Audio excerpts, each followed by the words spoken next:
As I got into junior high, into those teenage years, my self-esteem really started to struggle.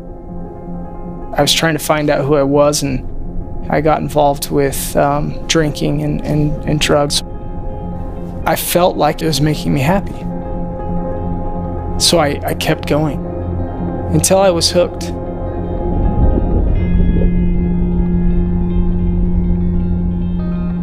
One day, my father called me out of the blue and said, "Son, I've got a lump in my brain."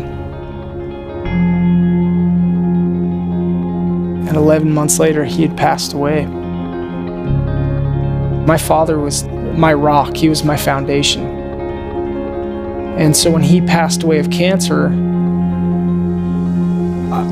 I didn't know what to do. It was like part of me died as well. I was a full-blown alcoholic.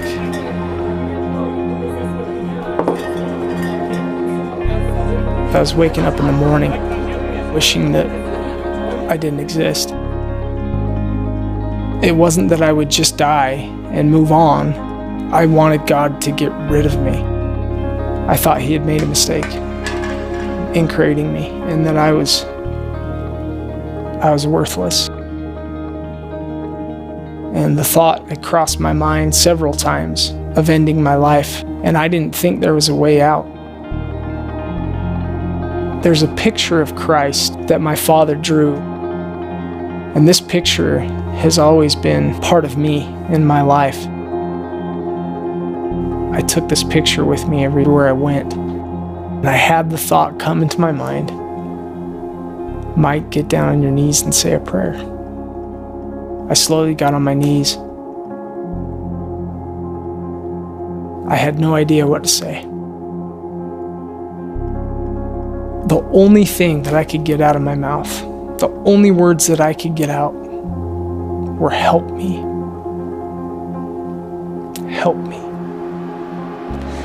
And as soon as those words left my lips, I felt His embrace, and I knew that He loved me.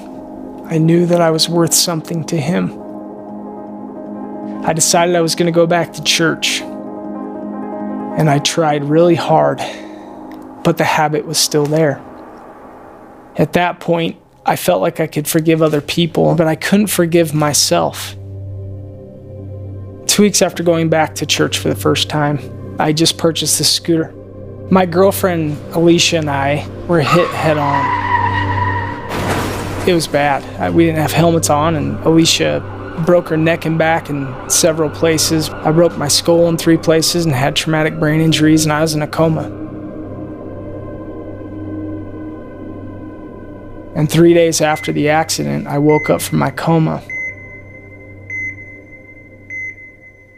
There was a lot of healing that needed to be done. As I was laying in bed, I had a very distinct and very real feeling come to me. In the scriptures, there's a verse that says, "You're spared by the prayers of the righteous." And I knew that because of the faith of those around me, and because of the love of those around me, that I was spared. As I got out of the hospital and as I started to rehabilitate, I started to go to LDS 12-step meetings, and I started to get myself committed to the Lord. It is by the grace of God that I was in that accident. And it's not something I'd ever want to go through again, and I'm glad it's in the past.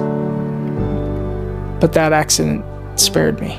That accident gave me the circumstances that I need to start to humble myself and to look to Him again. And as I looked to my Savior, He came to me and He redeemed me. He saved my soul where I didn't think it could be saved anymore.